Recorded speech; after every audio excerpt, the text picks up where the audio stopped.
Assalamualaikum warahmatullahi wabarakatuh. Bismillahirrahmanirrahim. Alhamdulillahirabbil alamin. Wassalatu wassalamu ala asyrafil anbiya wal mursalin Sayyidina Maulana Muhammad wa ala alihi wa ashabi ajmain. Amma ba'du. Selamat bertemu kembali dengan saya Muhammad Ajib di channel Majelis Ulama Indonesia Kabupaten Demak. Channelnya orang-orang yang mencari kebaikan dan kebenaran. A'udzubillahi minasyaitonirrajim. Bismillahirrahmanirrahim. Qul siru fil ardi tsumma anzuru kaifa kana aqibatul mukadzibin. Al-An'am ayat 11. Katakanlah, jelajahilah bumi, kemudian perhatikanlah bagaimana kesudahan orang-orang yang mendustakan itu. Qul siru fil ardi fanzuru kaifa bada'al khalqa thumma Allah yunshi'un nasy'atal akhirah innallaha ala kulli syai'in qadir. Katakanlah, berjalanlah di muka bumi, lalu perhatikanlah bagaimana Allah memulai penciptaan semua makhluk. Kemudian Allah membuat kejadian yang akhir setelah mati di hari kiamat. Sesungguhnya Allah Maha Kuasa atas segala sesuatu. Pada kesempatan ini saya akan bahas manfaat zarkasi. Zarkasi adalah singkatan dari ziarah dan rekreasi. Maksudnya adalah kegiatan yang berupa ziarah ke ulama atau aulia, baik yang masih hidup maupun yang sudah meninggal. Setelah selesai acara ziarah, biasanya diteruskan rekreasi ke taman wisata, pantai, masjid-masjid yang bagus, pusat belanja, gunung dengan pemandangan indahnya, dan lain sebagainya. Zarkasi, mungkin istilah ini tidak ada dalam kamus bahasa Indonesia, karena istilah ini diciptakan oleh orang-orang yang suka ziarah dan rekreasi untuk mendapatkan berbagai manfaat, seperti berdoa di makam orang-orang tertentu, minta ijazah, minta nasihat, dan amalan-amalan tertentu agar permohonan dikabulkan, persoalan yang menghimpit hidupnya dapat segera teratasi dan mendapatkan solusi yang tepat. Juga untuk kesehatan, ada yang bertujuan untuk kekayaan maupun edukasi. Juga ada yang niatnya itu mencari kesembuhan dari penyakit yang dideritanya atau penyakit keluarganya, atau memang untuk kesehatan dirinya. Juga ada yang bertujuan untuk mendapatkan kekayaan dan lain sebagainya. Jadi zarkasi itu ada yang positif dan ada yang negatif. Kalau yang diziarahi pas tempat-tempat baik seperti makam para wali dan ulama, ya positif, tentunya dengan cara yang benar. Kalau yang diziarahi tempat setan, di mana orang datang ke sana untuk meminta kekayaan atau istilahnya minta pesugihan, ya negatif, itu musyrik. Oleh karena itu, panitia zarkasi atau ziarah dan rekreasi harus bisa mengedukasi, membimbing peserta zarkasi dalam niat dan amalan, supaya niatnya benar, amalannya juga benar. Namun pada kesempatan ini saya tidak ingin berbicara tentang tata cara ziarah. Insya Allah di kesempatan yang lain. Saya hanya ingin membahas manfaat ziarah dan rekreasi. Orang yang tidak pernah melakukan zarkasi akan mudah mengalami stres berat.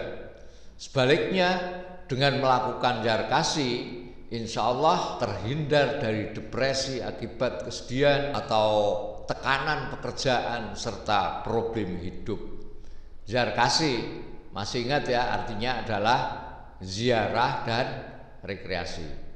Zarkasi banyak bentuknya, dari tamasya ke pusat pembelanjaan, masjid, makam para wali, dan tempat-tempat lain. Zarkasi pada dasarnya ditujukan untuk melepas kelelahan selama hari-hari kerja. Dengan zarkasi, sejenak dapat meninggalkan pekerjaan rutin biar otak seger kembali. Pertanyaannya, apa manfaat dan faedah yang bisa diperoleh dari melakukan jar kasih, entah dilakukan bersama keluarga atau orang-orang dekat, manfaatnya apa? Dalam jar kasih, baik ketika Anda di dalam kendaraan, istirahat di tengah perjalanan, makan bersama-sama di restoran, sampai di tempat tujuan, entah tujuanmu ke taman-taman wisata maupun makam ulama, aulia, hakikatnya Anda sedang membangun relasi dengan orang-orang di sekitar Anda yang kebetulan pada saat itu satu rombongan dengan Anda.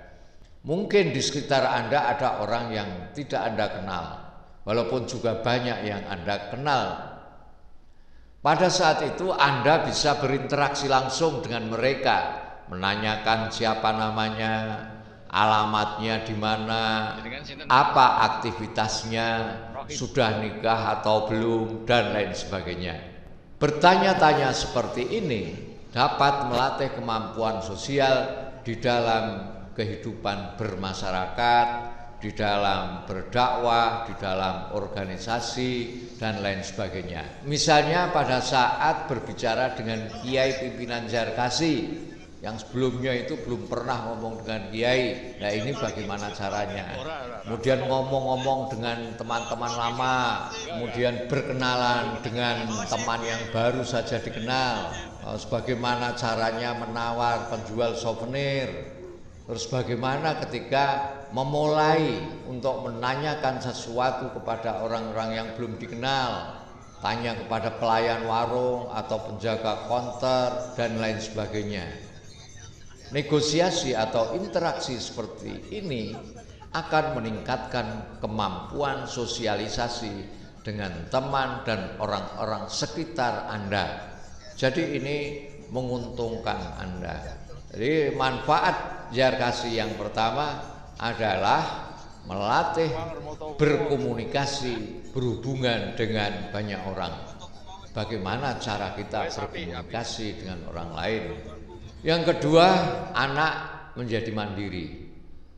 Jika Anda melakukan jar kasih dengan anak-anak, hal ini akan memacu anak menjadi seorang yang mandiri. Misalnya saja pada saat ngantri untuk membeli makanan, ngantri masuk makam, ngantri di toilet dan lain-lain, anak dilatih untuk sabar, untuk antri yang tertib, menghargai orang lain, dan harus bisa mandiri dan tidak suka merengek-rengek pada orang tuanya. Semakin sering melakukan jar kasih, anak bisa melihat bagaimana cara orang tua mereka mengatasi masalah dan bagaimana berhubungan dengan orang lain. Dan kemudian anak-anak akan punya rasa percaya diri, dapat mandiri, serta peduli dengan lingkungan sekitarnya. Manfaat yang ketiga, jar kasih dapat mempererat hubungan keluarga. Jika Anda melakukan kegiatan jar kasih dengan keluarga, tetangga, tentu saja hal ini bisa membantu mempererat hubungan dengan keluarga dan tetangga Anda. Dengan jar kasih ada komunikasi di antara anggota keluarga dan tetangga, serta dapat menjalin kerjasama untuk melakukan kegiatan-kegiatan yang memicu untuk saling memecahkan masalah bersama. Banyak orang yang sehabis jar kasih kembali bekerja dengan semangat baru dan lebih menikmati hidup mereka bersama keluarga dan anak-anak mereka, dan juga bisa hidup rukun dengan tetangga-tetangganya yang sebelumnya kurang begitu akrab.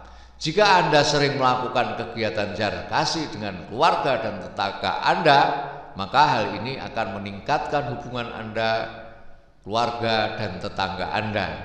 Rasanya semakin akrab dengan orang-orang yang satu rombongan pada saat itu. Manfaat keempat, mempererat hubungan pertemanan. Jika Anda melakukan jar kasih dengan kerabat dan teman-teman Anda, maka Anda sebenarnya sedang meningkatkan kualitas hubungan dengan teman Anda. Setiap kali bercengkrama atau ngobrol, ngomong-ngomong dengan teman Anda, terdapat komunikasi dua arah pada waktu-waktu tertentu atau di saat lain setelahnya pulang dari rekreasi, Anda bisa saling bertukar pikiran tentang ide-ide dakwah, ide-ide pendidikan, ide-ide bisnis, juga bisa lebih luas lagi, misalnya bagaimana kita mengatur keluarga dan seterusnya. Yang kelima, manfaat daripada Zarkasi adalah membuat kenangan indah bersama orang-orang tercinta. Dari sisi psikologis, pada saat melakukan Zarkasi, Anda akan mengingat tempat-tempat yang sebelumnya tidak pernah Anda lihat atau jarang Anda lihat. Misalnya daerah pegunungan, pantai, bukit atau perkebunan, makam atau situs-situs sejarah dan lain-lainnya. Dengan mengalihkan kehidupan dari hiruk-pikuk tempat kerja, dari rutinitas kerja lalu berzarkasi, artinya kita sedang membangun suatu memori tak terlupakan bersama orang-orang tercinta. Suatu teori mengatakan bahwa sesuatu yang jarang Anda lihat akan lebih berkualitas di dalam memori ketimbang dengan hal-hal yang biasa dilihat. Ketika kita membentuk memori-memori baru selama melakukan Zarkasi dengan orang-orang tercinta, kita akan lebih memikirkan keluarga, pasangan, atau sahabat kita, dan jadi mempedulikan mereka. Kita menjadi tidak egois. Yang keenam, manfaatnya Zarkasi bisa melepas ketegangan dan stres. Ketika melakukan Zarkasi, mata kita melihat pemandangan-pemandangan baru dan barang-barang yang bisa meningkatkan kebahagiaan hati kita. Melihat hijaunya sawah, melihat jalan yang berkelok-kelok, itu menyenangkan, membahagiakan. Melihat gunung yang menjulang tinggi ke angkasa, melihat sungai, melihat hutan, dan lain sebagainya, itu menyenangkan sekali.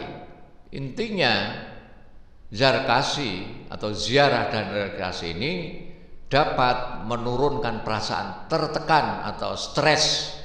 Iso dadi mak plong ning pikiran. Nah, setelah Zarkasi, ini kemudian kita merasa senang dan bahagia. Tentu perasaan semacam itu akan meningkatkan produktivitas kerja serta kualitas Anda dalam masyarakat. Yang ketujuh, Zarkasi bisa berfungsi sebagai olahraga. Selagi berzarkasi, sebenarnya Anda juga banyak melakukan aktivitas fisik seperti manfaat berjalan kaki, berlari, takut kalau ketinggalan bis, dan gerakan tubuh lainnya. Makanya kalau ziarah ke makam Raden Patah, itu misalnya kamu turun di Tembiring, jangan ngojek, jalan kaki, pulang pergi. Capek memang, tapi maklong. Kalau mau ziarah ke Makam Muria, nah itu jalan kaki, naik, kemudian turun lagi, jangan ngojek. Setelah itu rasanya plong, seger. Tapi jangan memaksakan diri, karena orang yang terlalu capek itu ya juga berbahaya. Jadi gerakan ini merupakan bentuk olahraga ringan yang sangat mempengaruhi kesehatan Anda. Bahkan biasanya kegiatan Zarkasi dilakukan selama sehari lebih, kadang sampai 3 hari berturut-turut. Gerakan-gerakan ini berguna untuk memperlancar aliran darah Anda. Yang kedelapan, manfaat daripada Zarkasi, ini kita bisa membuat waktu yang berkualitas. Dibandingkan harus melakukan kegiatan tidak jelas saat liburan, Zarkasi akan membuat Anda mendapatkan waktu yang berkualitas untuk mengisi liburan. Waktu Anda menjadi bermakna, menjadi berguna. Zarkasi bisa dilakukan dengan pergi ke makamnya para ulama, para aulia, tempat-tempat bersejarah, bisa juga ke suatu objek wisata untuk menikmati pemandangan alam, berbelanja, kemudian mempelajari alam dan sebagainya. Nah, setelah pulang dari Zarkasi atau liburan ini, insya Allah akan mendapatkan inspirasi-inspirasi baru yang lebih segar dan berkualitas. Manfaat yang kesembilan, ziarah dan rekreasi ini bisa dijadikan sebagai sarana pendidikan. Zarkasi juga merupakan sarana edukasi bagi anak-anak maupun orang dewasa. Anak-anak yang sering diajak liburan akan terus merangsang rasa ingin tahunya dan kreativitas dalam memecahkan masalah. Bahkan dengan Zarkasi, anak-anak akhirnya melihat sesuatu yang tidak pernah mereka lihat dan pelajari biasanya di sekolah. Tujuan Zarkasi yang edukatif misalnya pondok pesantren, tapi yang Pak Kiainya mau memberi tausiah, mau memberi informasi-informasi yang berguna, mau memberi mauidhah, mungkin itu lebih bermanfaat. Kemudian museum-museum, masjid-masjid, kebun binatang, cagar alam atau suaka marga satwa dan lain sebagainya. Dengan melihat binatang-binatang yang beraneka macam, pimpinan ziarah dapat menjelaskan betapa indahnya ciptaan Allah dan mereka menjadi lebih peduli dan ingin tahu dengan keberadaan makhluk-makhluk tersebut. Sedangkan untuk orang dewasa, kita bisa melihat berbagai keindahan alam yang kadang mendatangkan kekaguman atas kedahsyatan ciptaan Allah Subhanahu wa Ta'ala terhadap alam semesta. Kadang juga bisa mendatangkan inspirasi. Dengan melihat sesuatu yang tidak pernah kita lihat sebelumnya, kita akan mempelajari bagaimana caranya berinovasi. Dengan melihat sesuatu yang tidak pernah kita lihat sebelumnya, kita akan mempelajari bagaimana cara berinovasi. Pengalaman saya ikut Zarkasi yang diadakan oleh Pemda Demak dan MUI sungguh sangat berharga sekali bagi saya, karena saya bisa bertemu langsung dengan Maulana Habib Lutfi dalam jarak dekat, mendapat nasihat, ilmu, kita menjadi tahu giroh perjuangannya di dalamnya waktu itu ketemunya. Kalau sendirian mana bisa saya ketemu dengan beliau. Misalnya kita bisa ketemu, belum tentu semuanya itu saya dapatkan. Pengalaman yang sama saya peroleh di dalam Gusmus, di dalam Kiai Haji Maimun Zubair. Malah di sini seumur-umur saya baru merasa dihormati luar biasa waktu Zarkasi ke dalam Mbah Haji Maimun Zubair ini. Begitu rombongan kami sampai di mulut gang sempit, kami disambut dengan pasukan drambien, sompret dengan pakaian yang lucu-lucu dan meriah sekali. Semuanya itu saya kira untuk menyenangkan kami tamu-tamu ini. Selesai diberi nasihat dan wejangan oleh Romo Kiai Haji Maimun Zubair, kami dijamu dengan makanan yang lezat-lezat. Ada guli, ada sate kambing, ada opor, ayam goreng, sate ayam, gudeg, oseng-oseng. Ada 14 lauk kayaknya kalau saya tidak keliru. Yang tidak terduga di sini disediakan es kopior. Lazid, gurih banget. Sampai sekarang nikmatnya masih terasa kalau saya ingat. Beginilah ya Syekh caranya mengambil hati orang. Di sini saya dapat pelajaran bagaimana cara menghormati tamu. Selain itu, selama dalam perjalanan biasanya kita cuma dengar dan melihat musik atau banyolan pelawak yang enggak ada gunanya. Nah, ini bisa kita gunakan untuk memberi pendidikan dengan memutar video-video pengajian, nasid-nasid pelembut hati, atau ceramah-ceramah singkat kira-kira 10 menit oleh panitia rombongan atau siapa saja yang bisa.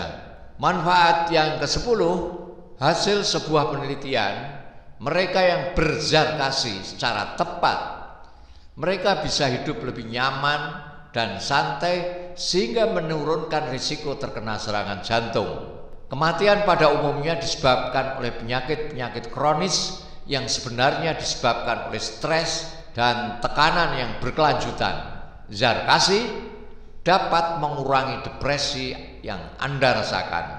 Alam terbuka memberikan udara segar yang menghapus lara atau tekanan yang membuat susah.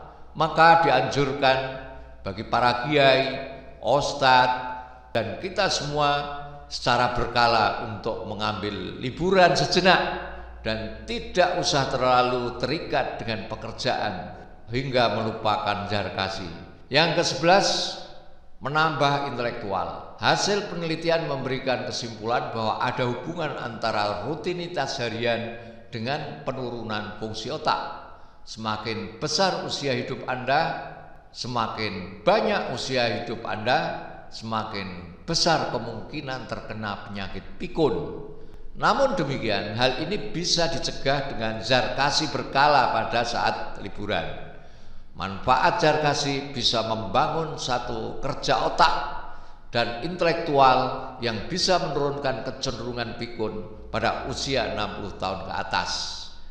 Dengan Zarkasi, pikiran Anda terangsang untuk terus berpikir kreatif dan inovatif. Itu saja yang dapat saya sampaikan. Assalamualaikum warahmatullahi wabarakatuh. Muhammad Ajib.